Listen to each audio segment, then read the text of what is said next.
Assalomu alaykum kelajak mediklari. Siz bilan o'tgan darslarimizda atomlar haqida gaplashgan edik va ular juda ham mitti bo'ladi. Juda kichik. Bittasi, hatto 100 tasi ham bir joyga to'dalanib tursa ham ko'zimiz bilan ko'ra olmaymiz. Ular nihoyatda kichik va nihoyatda massasi yengil.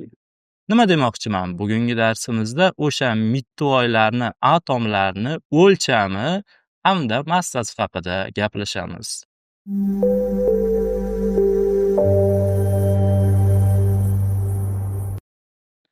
Demak, ushbu mavzumizni atomlarning o'lchami bilan tanishishdan boshlaymiz. Atomlar nihoyatda kichik o'lchamga ega. Juda kichik. Agar soch tolasi kesilsa, uning yuzasiga millionlab atomlarni joylashtirish mumkin.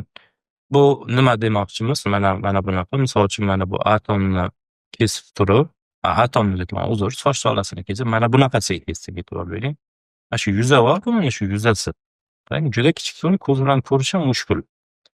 Mana shu yuzasiga misol uchun o'lchami 1 angstrom keladigan atomni 700 mingta joylasak bo'ladi. Tasavvur qilyapsizmi? 700 mingtani joylab chiqsak bo'ladi. Bu juda katta sonda, tasavvur qilasizmi? O'zi soch tolasini ko'rishimiz qanchalik qiyin uchini. O'sha uchiga 700 mingta 1 angstromlik o'lchamli atom joylasak bo'ladi. Misol, mana bu yerda misol keltirilgan olma yer shari oldida qanchalik kichik bo'lsa, atom ham olma oldida shunchalik kichik. Tasavvur qilasizmi? Olma yer sharini oldida qancha kichik, atom olma oldida shuncha kichikda. Atomlarning taxminiy o'lchami qancha desangiz, 10⁻⁻10 metr yoki buni 1 angstrom deyiladi.